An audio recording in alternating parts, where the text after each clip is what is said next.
Are you going to pen test mobile devices? I hope so. If nothing else, do a little social engineering. Try to get people to either go to an evil twin, to put in credentials in a phony website, to install things in email attachments. At least do that much. So let's take a look. For Android phone penetration testing, you could root your own Android phone. Of course, you're not going to go rooting end users' phones. You could do this in order to initiate denial of service DDoS attacks. Look for Android browser vulnerabilities and SQLite vulnerabilities. Look for intents vulnerabilities. An intent is basically an Android application that wants to do something. It says, I want to do this. It's called an intent. It's a programming term.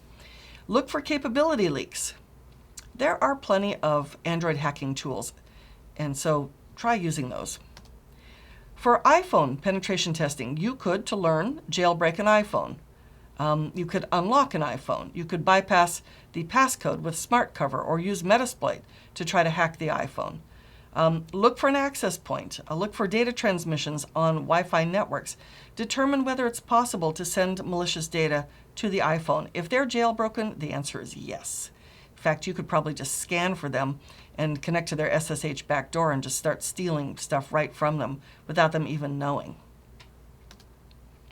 For Windows Phone penetration testing, try to use SMSs to turn off the phone, or try to jailbreak the phone. See if there are any jailbreaks for Windows Phone. Look to see if there's encryption on the device.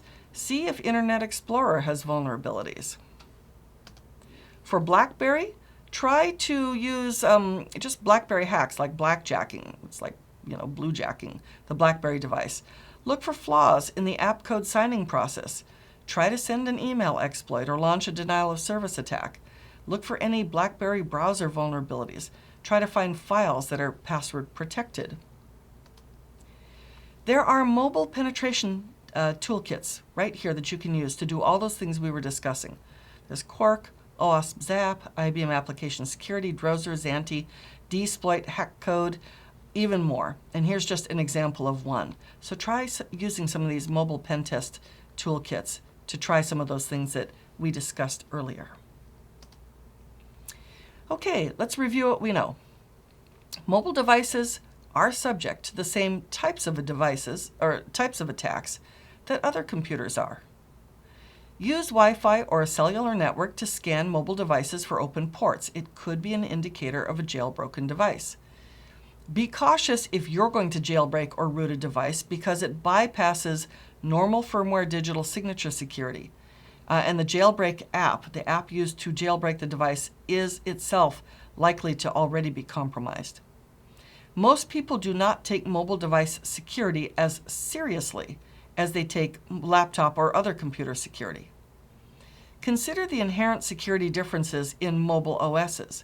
Try to identify those rooted and jailbroken devices. Generate a malicious APK using MSF Venom on Metasploit to compromise Android devices. Use social engineering to entice Android users into installing the malicious APK.